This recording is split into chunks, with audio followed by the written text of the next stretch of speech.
तो गाइस आज मैं एक्सप्लेन करूंगा मार्शल यूनिवर्स सीजन 5 एपिसोड 1 को।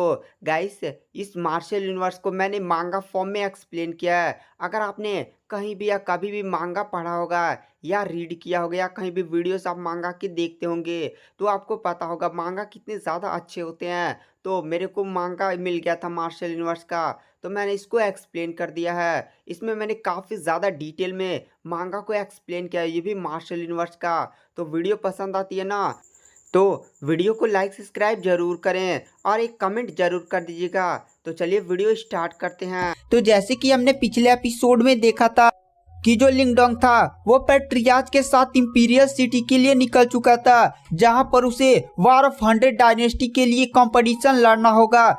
और साथ ही साथ लिंगडोंग की बहन भी वहां से चली गई थी। उसे एक काला कपड़ा पहना हुआ एल्डर लेकर गया था। उस एल्डर ने वादा किया था कि तुम्हारे अंदर काफी ज्यादा बढ़िया प्रतिभा है, वह उसकी प्रतिभा को निखारेगा और उसे बहुत ही ज्यादा पावरफुल बना देगा, लिंगडोंग से भी ज्यादा। उसके बाद में सीन शिफ्ट किया जाता है। जो लिंगडोंग होता है वो उस बड़ी सी जहाज पर बैठकर इंपीरियल सिटी की तरफ जा रहा होता है और जो पैट्रियार्च होते हैं वह इंपीरियल सिटी में होने वाले कंपटीशन के बारे में सभी को जानकारी दे रहे होते हैं। पैट्रियार्च बोलते हैं कि यहाँ पर इंपीरियल सिटी में एक कंपटीशन होगा। इस कंपटीशन के बाद 5 लोग को सेलेक्ट किया जाएगा जो वॉर ऑफ 100 डायनेस्टी में लड़ने के लिए जाएंगे। गाइस यहाँ पर भी एक कंपटीशन होगा। अभी लिंगडोंग वॉर ऑफ डायनेस्टी के लिए नहीं लड़ने जाएगा। वॉर ऑफ डायनेस्टी को ऑर्गेनाइज सुपर सेक्ट कराते हैं, लेकिन इंपीरियल सिटी में जो होने वाला है उसमें पूरे ग्रेट यान डायनेस्टी के सबसे ज्यादा पावरफुल सेक्ट उतरेंगे और अपने अपने युवा प्रतिभाओं को आपस में लड़ाएंगे और टॉप 5 बंदों को वॉर ऑफ डायनेस्टी में लड़ने के लिए भेजेंगे। वॉर ऑफ डायनेस्टी के उस कंपटीशन में जाने का मतलब है कि कोई ना कोई सुपर सेक्ट उन्हें पक्का ही चूज कर लेगा।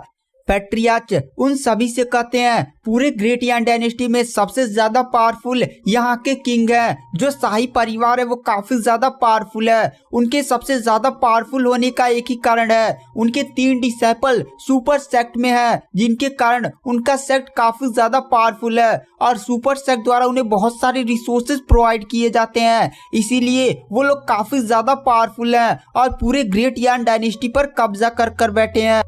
हमारा लिन फैमिली 2nd नंबर पर है और भी बहुत सारे पावरफुल सेक्ट हैं जो हमारे सेक्ट के लगभग आसपास के ही बराबर हैं। पहला सेक्ट है हेवनली लुओ सेक्ट, ग्रेट सालो वैली, बारबेरियन किंग सेक्ट। लिंगडोंग और लिंगलैटियन तुम दोनों को किसी भी हालत में टॉप 5 में आना ही होगा। अगर तुम ऐसा करने में कामयाब हो जाते हो तो हमारा लिन फैमिली बहुत ही ज्यादा पावरफुल हो जाएगा।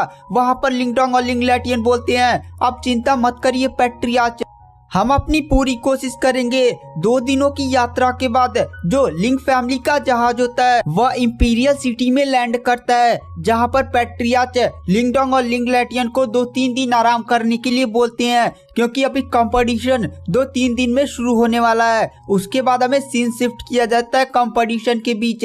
कंपटीशन जो होने वाला था वो इंपीरियल सिटी के एक बहुत ही बड़े रॉयल बैटल ग्राउंड में होने वाला था। वहां पर पैट्रियार्च लिंगडोंग लिंगलैटियन को लेकर तुरंत वहां पर पहुंच जाते हैं। वहां पर वो लोग बहुत ही सवेरे पहुंच गए थे। तभी वहां पर हेवनली लुओ सेक्ट का भी एल्डर आ जाता है। उसके पीछे उसके युवा प्रतिनिधि चल रहे थे। लिंगडोंग हेवनली लुओ सेक्ट के एल्डर को देखकर काफी ज्यादा शौक था, क्योंकि उसका Elder half of nirvana stage का कल्टीवेटर था।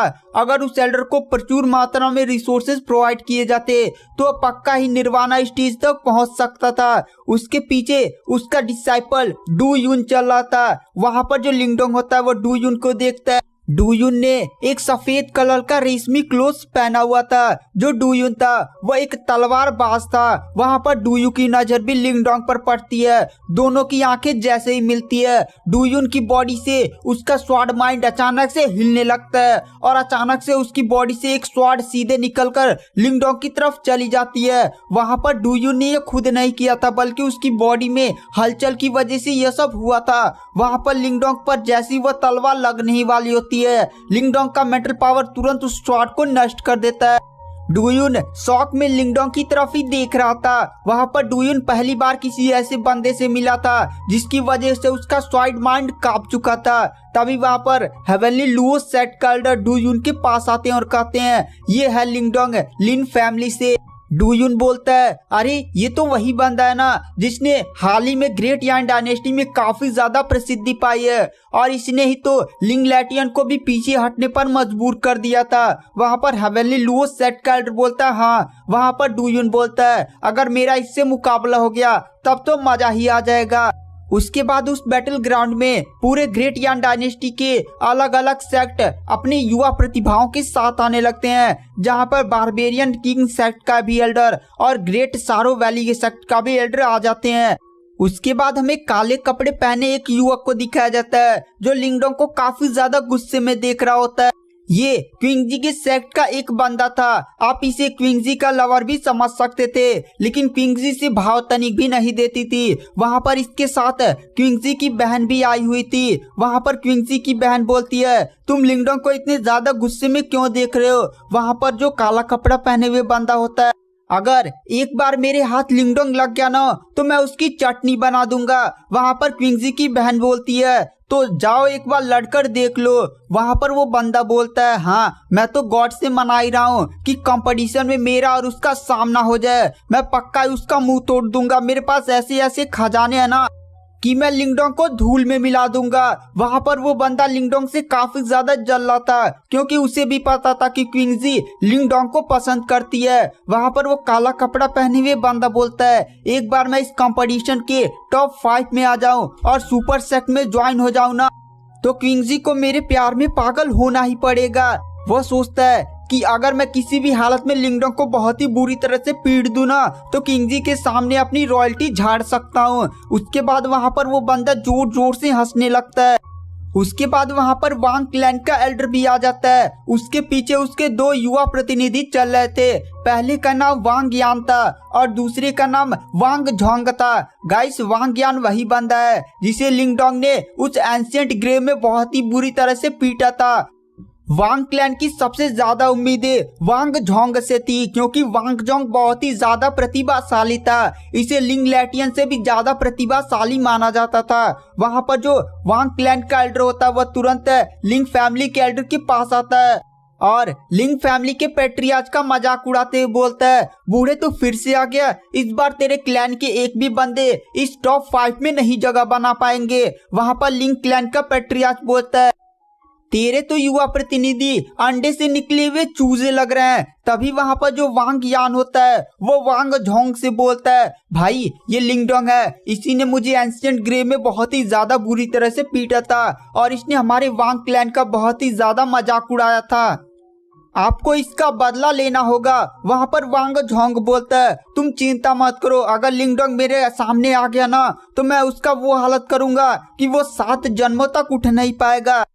तभी वहां पर जो लिंग लैटियन होता है वो तुरंत वांग झोंग के पास जाता है। वांग झोंग लिंग लैटियन को देखकर काफी ज्यादा खुश हो जाता है और दोनों गले मिलते हैं। वहां पर वांग झोंग लिंग लैटियन से बोलता है, मैंने सुना है इस लिंगडोंग ने तुम्हें हरा दिया था। वहां पर लिंग लैटियन बोलता है, अरे ये कचड़े के लोग क्या मुझे हराएंगे, मैंने थोड़ी सी अपनी पावर कम लगाई थी ना, वरना तो ये मर ही जाता। तुम जानते ही उस सेक्ट के नियम। वहां पर वांग झोंग बोलता है, अगर लिंगडोंग मेरे सामने आ गया ना तो पक्का उसका तो मरना तय है। वहां पर लिंग लैटियन बोलता है, अरे भाई मैं भी तो यही चाहता हूँ, लेकिन सेक्ट के नियमों के अंदर बांधा हूँ ना, वरना अभी तक लिंगडोंग मरा हुआ होता। वहां पर वांग झोंग और लिंग लैटियन आपस में प्लानिंग करने लगते हैं। उसके बाद वहां पर हवाएं तेज होने लगती है और वहां पर एक पक्षी पर बैठे हुए काफी खतरनाक औरा से एक एल्डर प्रकट होता है। दरअसल ये ग्रेट यान डायनेस्टी का किंग था जिसका नाम मो जिलिंग था। मोन जिलिंग के बॉडी के अंदर से नीला नीला कलर का ऑरा देखा जा सकता। वहां पर जो लिंगडोंग होता है वह किंग मो जिलिंग को देखता और कहता है, क्या ये निर्वाणा स्टेज के भी ऊपर का कल्टीवेटर है? ये तो युआन निर्वाणा स्टेज का कल्टीवेटर है। लिंगडोंग ने आज तक कभी भी युआन निर्वाणा स्टेज के कल्टीवेटर को नहीं देखा था, केवल उसके बारे में सुना ही था। लिंगडोंग का अगर इसे सामना हो जाए तो लिंगडोंग तो पक्का ही मारा जाएगा। लिंगडोंग यहाँ के हर एक सेक्ट के एल्डर से बहुत ही आसानी से लिंग्यू पपेट की सहायता से लड़ सकता था, लेकिन वह किंग मोजलिंग से नहीं लड़ सकता था। किंग मोजलिंग के साथ उसका युवा प्रतिनिधि चला था। ये रॉयल फैमिली के लोग थे। रॉयल फैमिली के लोग काफी ज्यादा पावरफुल होते थे क्योंकि उनके पास रिसोर्सेज बहुत ही हाई लेवल के थे और उनके 3 डिसाइपल पहले ही सुपर सेक्ट में पहुंच चुके थे, जिसके कारण सुपर सेक्ट द्वारा इन्हें बहुत सारे रिसोर्सेज मिलते थे, जिससे इन लोग का कल्टीवेशन बहुत ही तेज से बढ़ता था। किंग मोजलिंग वहां पर थोड़ा सा हंसते हुए बोलता है, तुम बूढ़े अभी भी लड़ रहे हो क्या? ये कंपटीशन शुरू होने वाला है, जाओ जल्दी जल्दी अपने सीट पर बैठ जाओ। वहां पर सारे एल्डर तुरंत किंग मोजलिंग को ग्रीट करते हैं और जाकर अपने अपने सीट पर बैठ जाते हैं। किंग मोजलिंग के पीछे उसका युवा प्रतिनिधि थर्ड प्रिंस था, जिसका नाम मोलिंग था। जो मोलिंग होता है वो भी अपने सीट पर बैठने के लिए जा रहा होता है। तभी उसकी नजर लिंगडोंग पर पड़ती है और वह लिंगडोंग के पास जाता है। वहां पर लिंगडोंग मोलिंग को ग्रीट करता है। वहां पर मोलिंग बोलता है, अच्छा तुम तो वही बंदे हो ना जिसने हाल ही में ग्रेट यान डायनेस्टी में काफी ज्यादा बड़े बड़े काम किए हैं, मैंने तुम्हारा काफी ज्यादा नाम सुना है। वहां पर लिंगडोंग कहता है, आप तो मेरी काफी ज्यादा तारीफ कर रहे हैं, आप तो एक काफी ज्यादा टैलेंटेड बंदे हैं, मेरे जैसे छोटे आदमी की आपके सामने क्या औकात है। वहां पर मोलिंग बोलता है, तुम काफी ज्यादा विनम्र हो रहे हो। उसके बाद जो मोलिंग होता है वो अपनी एल्डर्स के पास चला जाता है। तभी उन्हीं में से एक एल्डर मोलिंग से पूछता है, थर्ड प्रिंस आप लिंगडोंग के पास क्यों गए थे? आप तो उसको बहुत ही आसानी से हरा सकते हैं, यहाँ तक कि आप लिंगलैटियन को भी हराने की क्षमता रखते हैं। वहां पर जो मोलिंग होता है वह कहता है, नहीं, मैं लिंगडोंग को मेरा हराने का चांस केवल 60% है। लेकिन ऐसा लिंगडोंग को देखकर लग रहा था कि जैसे वह किसी सीक्रेट स्किल का यूज करता है। अगर उस सीक्रेट स्किल का यूज लिंगडोंग मुझ पर कर देगा तो मेरा हारना तो पक्का है। तभी वो एल्डर बोलता है, क्या थर्ड प्रिंस आप कैसी कैसी बातें कर रहे हैं? उसके बाद वहां पर जो किंग मोजलिंग होता है वो हवा में उड़ता है और अपनी आभा को बिखेरता हुआ कहता है, तो चलिए ये कंपटीशन शुरू किया जाता है। यहाँ पर टॉप 5 को चुना जाएगा। ये टॉप 5 लोग जाएंगे वॉर ऑफ 100 डायनेस्टी में फाइट करने के लिए। वहां पर जो किंग मोजलिंग होता है वह तुरंत अपना एक हाथ आगे बढ़ाता है। उसके हाथ में एक डब्बा आ जाता है। उस डब्बे में बहुत सारे स्टोन रखे हुए थे। उस स्टोन में कॉन्टेस्टेंट का फाइट नंबर लिखा हुआ था। वहां पर जो किंग मोजलिंग होता है वह तुरंत उन सभी स्टोन को हवा में उड़ा देता है। सभी कॉन्टेस्टेंट उड़ उड़कर एक एक स्टोन को ले लेते हैं और अपने सीट पर चले जाते हैं। लिंगडोंग अपने स्टोन को देखता है, उसके स्टोन पर नंबर 9 लिखा हुआ था। किंग मोजलिंग सभी की तरफ देखते हुए बोलते हैं, तो चलिए बिना किसी देरी के आज की कंपटीशन की शुरुआत करते हैं। वह तुरंत अपना हाथ हिलाते हैं और अचानक से किंग मोजलिंग के पीछे बहुत सारे दरवाजे खुल जाते हैं। उन दरवाजों पर नंबर लिखा हुआ था। किंग मोजलिंग बोलते हैं, सारे कंटेस्टेंट अपने अपने दरवाजे में चले जाएं। दरअसल हर एक दरवाजे में 3 लोगों को उतारा जाएगा। वो तीनों आपस में फाइट करेंगे और केवल एक ही बंदा विजेता होगा। वहां पर जो लिंगडोंग होता है वह तुरंत उठता है। वहां पर पैट्रियार्च लिंगडोंग को शाबाशी देते हैं। वहां पर लिंगडोंग पैट्रियार्च को ग्रीट करने के बाद सीधे अपने दरवाजे में चला जाता है। लिंगडोंग जैसे ही अपने दरवाजे में घुसता है वहां पर 2 बंदे उसका इंतजार कर रहे थे। वो दोनों बंदे लिंगडोंग को बहुत ही अजीब नजरों से देख रहे थे, जैसे कि लिंगडोंग की किस्मत कितनी ज्यादा बेकार हो और वह दुनिया का सबसे ज्यादा अनलकी इंसान हो। वह दोनों बंदे के चेहरे पर अजीब से भाव थे। वहां पर लिंगडोंग अरीना के अंदर जाता है। दरअसल यहाँ पर गड़बड़ यह थी गाइस, वह दोनों बंदे जो लिंगडोंग के सामने थे वो दोनों एक ही क्लैन से बिलोंग करते थे और वो दोनों भाई थे। मतलब अब लिंगडोंग को उन दोनों से फाइट करना होगा। वो दोनों लोग जब एक ही सेल में आए थे तो काफी ज्यादा खुश हो गए थे, क्योंकि तीसरा जो भी कॉन्टेस्टेंट आएगा वो दोनों लोग पहले मिलकर उसे हराएंगे, फिर आपस में फाइट कर डिसाइड करेंगे कि कौन विजेता होगा। इसीलिए जब उन दोनों भाइयों ने लिंगडोंग को देखा था तो उनके चेहरे पर एक अजीब से भाव थे। वहां पर लिंगडोंग अरीना में एंटर करता है। तभी वो दोनों बंदे लिंगडोंग की तरफ देखकर हंसते बोलते हैं, तुम्हारा नाम लिंगडोंग है ना, जिसने हाल ही में लिंग लैटियन को काफी ज्यादा कड़ी टक्कर दी थी और उसे हरा भी दिया था। वहाँ पर लिंगडोंग हमें सीरी लाता है। वो दोनों बंदे हंसने लगते हैं और कहते हैं तुम्हारी पहली राउंड में ही किस्मत कितनी ज्यादा बेकार थी, हम दोनों भाइयों से सामना हो गया।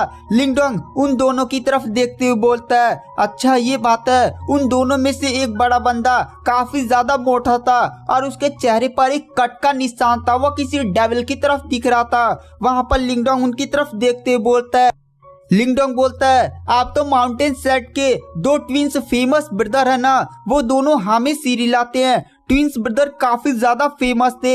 ये लोग माउंटेन जनरल के एक आर्मी कमांडर भी थे जो काफी ज्यादा एक पावरफुल आर्मी लीड करती थी। इन लोगों ने काफी बड़े बड़े मिशन को अंजाम दिया था। वहां पर वो दोनों ब्रदर लिंगडोंग की तरफ देखते हुए बोलते हैं लिंगडोंग तुम काफी ज्यादा एक टैलेंटेड बंदे हो, लेकिन आज तुम्हारी किस्मत खराब है कि हम दोनों भाइयों से तुम्हारा एक ही साथ एक ही बार में सामना हो गया। अगर तुम हमसे एक एक कर लड़ते तो तुम पक्का ही जीत जाते, लेकिन आज तुम्हारी किस्मत खराब है, इसलिए हार मानो और चुपचाप यहाँ से चले जाओ और हम तुम्हें माफ कर देंगे। वरना अगर तुम फाइट करोगे तो हम तुम्हें इतना ज्यादा फोड़ देंगे तुम्हारा मुंह कि तुम उठने के भी लायक नहीं रहोगे।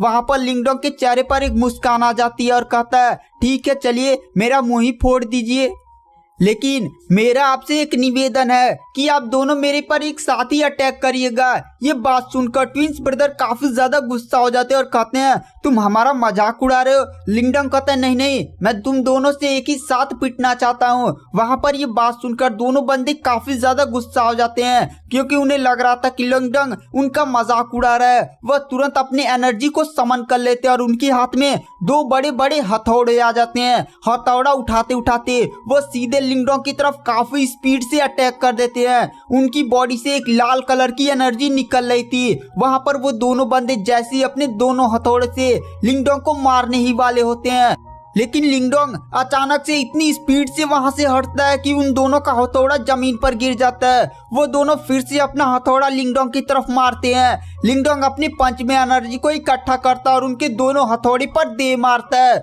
वहां पर एक काफी बड़ा एनर्जी ब्लास्ट होता है जिसमें ट्विन ब्रदर जाकर दूर गिरते हैं। ट्विन ब्रदर यह देखकर काफी ज्यादा शॉक हो जाते हैं और कहते हैं बहुत ही बढ़िया लिंगडोंग, हमें लिंग लैटियन को हराने वाले से यही उम्मीद थी। वो दोनों फिर खड़े होते हैं और तुरंत अपनी बॉडी पर एक अजीब सी टेक्निक का इस्तेमाल करने लगते हैं। अचानक से उनकी बॉडी बहुत ही ज्यादा बड़ी हो जाती है और वह किसी डेमन की तरफ दिखने लगते हैं। उनकी बॉडी से एक अजीब सी काली रोशनी निकल रही थी। यह डेविल माउंटेन बॉडी की एक शक्तिशाली शारीरिक टेक्निक थी। वहां पर लिंगडोंग बोलता है तुम लोग मुझसे शारीरिक शक्ति में लड़ना चाहते हो ना, चलो अभी मैं तुम्हें दिखाता हूँ। जो लिंगडोंग होता है वो तुरंत ड्रैगन एप ट्रांसफॉर्मेशन कर लेता है। लिंगडोंग की तरफ वो दोनों बंदे फिर से अपना हथौड़ा उठाकर डेविल माउंटेन बॉडी के साथ सीधे लिंगडोंग पर अटैक करते हैं। जो लिंगडोंग होता है वो फिर से अपना मुक्का उन दोनों बंदों के हथौड़े पर दे मारता है। इतनी खतरनाक ब्लास्ट होता है कि वो दोनों बंदों का हथौड़ा ही